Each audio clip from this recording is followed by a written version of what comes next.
Já, góðan daginn. Ég heiti Aron Wolfram og ég ætla að kynna fyrir ykkur kynningu Ísland, fara aðeins yfir hvernig hann myndaðist, hvernig mótunin virkar og hvernig aldurinn spilar inn í.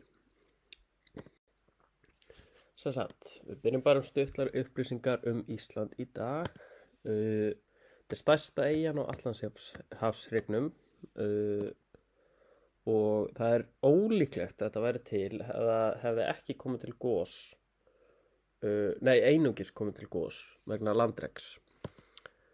Undir landinu eru 20-100% af bráðnu lagi, eða hlutbráðnu lagi sem sagt, og það er heitur reitur sem veldur gosum á Suðurlands gosbeltinu. Núverandi miðja þessa heita reits er undir Trölladyngju og er hann 275-375 km djúpur. Ísland hins vegar myndaðist ekki bara vegna þess að heita reits. Ísland hefur myndast vegna mjög margra eldgosa og sem sagt hraun hefur flotið hingað og þangað. Og þetta hefur gerst á einhverjum tugmilljónum ára. Þannig að já, það er svolítið langt síðan að þetta byrjaði. Ísland,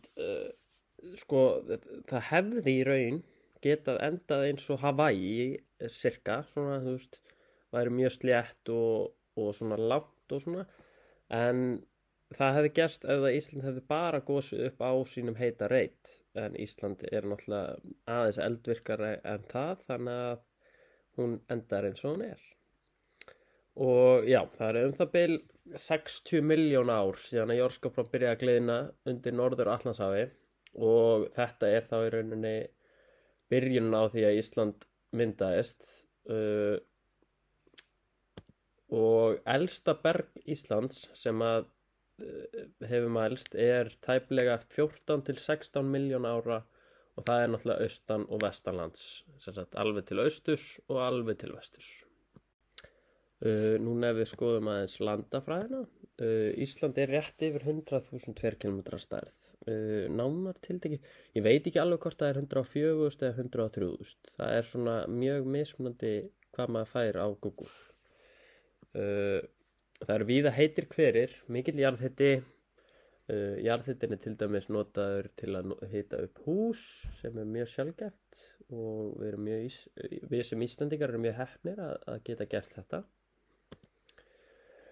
Það bil 10% af landinu er undir jökli og rétt undir 25% er gróin, sem sagt það er gróður þar og er þessi gróður á mestu leyti gras. Og mögnu staðreynd að 75% af Íslandi er hægt að telja til hálendis og þetta náttúrulega ákvarðar hversu fáir búa hérna á Íslandi með við fermetra. Svo ef ég fer aðeins hérna yfir staðsetninguna, bara upp á smá skemmtilegheit. Það er ekkert land vestar í Evrópu og segja þessi sjálft að nágrannar okkar í Grænlandi eru því austast í Ameríku. Ísland er aðeins í 970 km fjarlægð frá Noregi, sem er svolítið lítið, manni finnst það einhvern veginn. Og næstir okkur eru Færeyjar og liggja 420 km milli austasta og vestasta punkt, það er að segja austasta punkt Íslands og vestasta punkt Færeyja. Og þetta er bara svipað á vegalengdin sem er frá Reykjavík til Akureyri, eða eitthvað svoleiðis. 5 tíma akstur eða 6 tíma akstur eða eitthvað. Það er nú ekki mikið. Og stærstu eyjarnar við Íslandsstrendunar eru Vestmannaeyjar, Hrísey, Hjörsey, Grímsey og Flatey og eru þessar eyjar allar myndaðar frá eldgosum.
Svo fyrir maður yfir gróðurinn á landinu.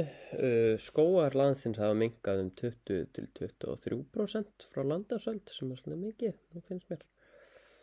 Og því eru einungis 2% af landinu okkar þakið skógi, sem magnað. Þetta náttúrulega, þetta auðskiljalegt, en þetta aðeins minni tölur maður býst við. Þetta náttúrulega því að það svo mikið hálendi að þá hvorki jarðvegur né veðurfar á hálendunum til þess að einhverjir skógir geta gróið. Og sama með byggð, það nú ekki hægt að byggja á hálendinu og því þurfti að taka niður skóga til þess að gera því kleift að byggja upp húsnæði og meiri byggð, sem sagt nær ströndum. Það mjög lítill munur á gróðurfari til dæmis austanlands og vestanlands, þótt að sé rosalega langt á milli þeirra. Sama með, norður og vestur og allt svoleiðis.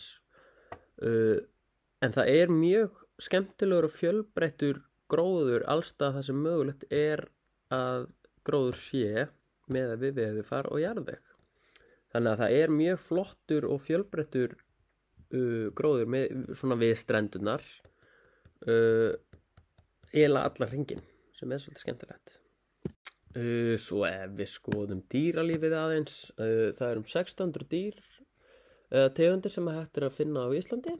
Það lítið stór spendýr á Íslandi og þess maður geta upprunalega spendýri var einungis heimskautsrefurinn sem lifði hér á landi.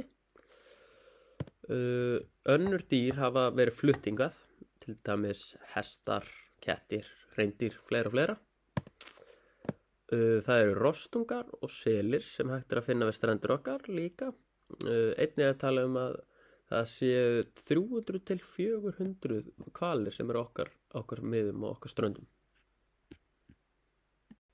Og hér liggja tilvísanir mínar og já, bara takk fyrir mig. Ég hef nú ekki mikið meira að segja.